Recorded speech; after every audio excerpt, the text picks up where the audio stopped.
L'Endeavour met les voiles en Angleterre, à Plymouth, le 26 août 1768.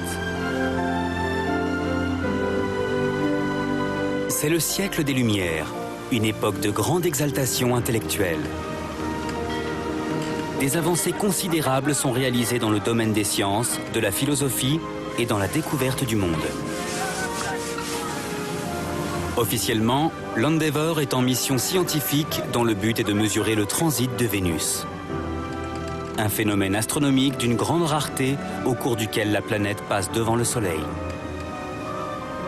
Si les observations sont effectuées correctement, les résultats donneront la possibilité aux astronomes de calculer la distance qui sépare la Terre du Soleil.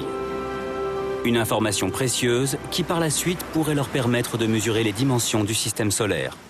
James Cook a pour ordre d'observer le transit au milieu du Pacifique Sud, soit l'autre bout du monde. Mais ce n'est pas l'unique objectif de la mission. En effet, à bord du navire se trouve un document d'une grande importance comportant des instructions top secrètes. Cette lettre scellée contient le véritable objectif du voyage. Personne, pas même le commandant du navire, ne sait où cela va les mener. Les 94 hommes de l'équipage illustrent à eux seuls l'esprit de l'époque. L'Endeavour compte à son bord un astronome, 2 scientifiques et 2 artistes, tous sous le commandement de James Cook. Évidemment, aujourd'hui, James Cook est connu à travers toute la planète. Mais à l'époque, c'est un parfait inconnu. En fait, il n'est même pas capitaine, ce n'est qu'un lieutenant. En 1768, la Royal Navy compte 300 capitaines et plus de 900 lieutenants. Comme vous le voyez, il est bien bas dans la hiérarchie navale britannique.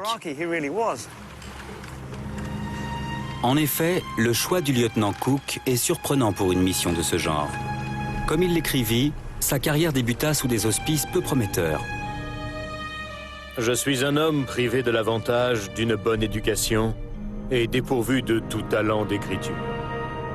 Mais j'ai navigué depuis ma plus tendre enfance, lorsque j'étais apprenti dans le commerce du charbon.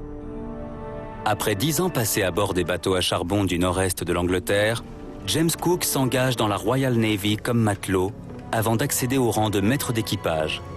En 12 ans, il n'a jamais effectué de voyage aussi long que celui qui lui est proposé et n'a jamais rien commandé de plus gros qu'une simple goélette.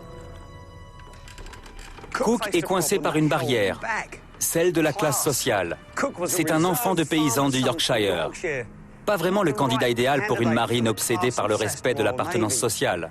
Voilà pourquoi, âgé de 40 ans, il n'a toujours pas gravi les rangs de la marine.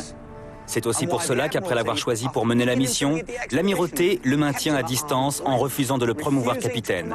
Elle lui confie une grande responsabilité, mais sans le rang qui va avec. En dépit de sa classe sociale, le commandement naval estime qu'il possède les qualités requises pour cette mission.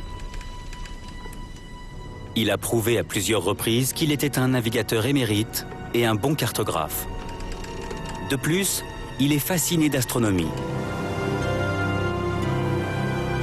C'est l'occasion rêvée de prouver sa valeur.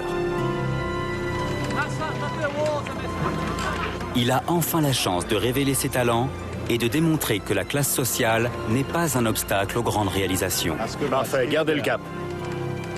Néanmoins, le défi est de taille. Pour mener à bien la mission qui lui est confiée, Cook devra se rendre à l'autre bout du monde en naviguant sur des mers dangereuses et dans des courants traîtres.